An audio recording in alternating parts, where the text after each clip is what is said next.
নমস্কার বন্ধুরা, আজকে আলোচনা করব আমাদের কিং খান মেগাস্টার সাকিব খানের প্রিয়তমা সিনেমাটা নিয়ে। ভাই, ১ বছর চলে যাওয়ার পরেও প্রিয়তমা সিনেমাটা কেন এখনো দর্শক মনে দাগ কেটে গেছে? কেন সাকিব স্যার নিজেই প্রিয়তমার ১ বছরের পূর্তি উপলক্ষেই কথা বললেন? ভাই, প্রিয়তমা সাকিব স্যারের জীবনে এমন একটি সিনেমা ছিল। প্রিয়তমার আগে সাকিব স্যার হাতে গোনা কয়েকটি সিনেমা ছাড়া সব লো ভ্যালুর সিনেমা উপহার দিয়েছিলেন দর্শকদের। ভাই, যেখানে গল্পের কোনো একটার সঙ্গে আরেকটার মিল ছিল না, দর্শক কিছুটা একঘেয়ে বোধ করছিল সাকিব স্যারের প্রতি। সেখান থেকেই প্রিয়তমা সিনেমার দ্বারা সাকিব স্যারের জীবনে একটা মোড় পাল্টে যায়। ভাই, একসময় সাকিব স্যারের হেটার্স প্রচণ্ড রূপে ছেয়ে গেছিল। কেউই মানতে চাইছিলেন না যে সাকিব স্যার মেগাস্টার কিংবা সুপারস্টার।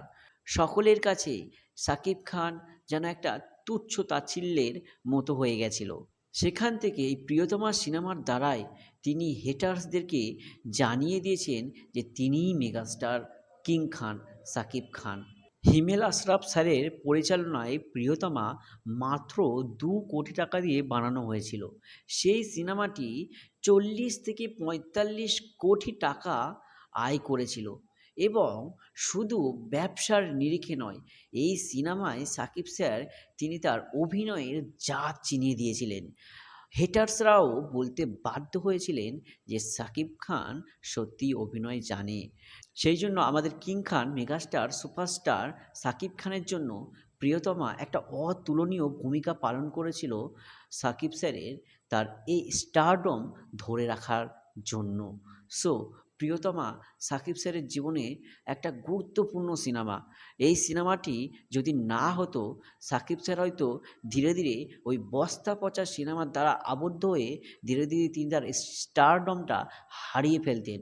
সেই জন্য প্রিয়তমা তাকে একটা মোড় ঘুরিয়ে দিয়েছিল। আর এই প্রিয়তমা থেকেই আজ তিনি তুফানে রূপান্তরিত হয়েছে।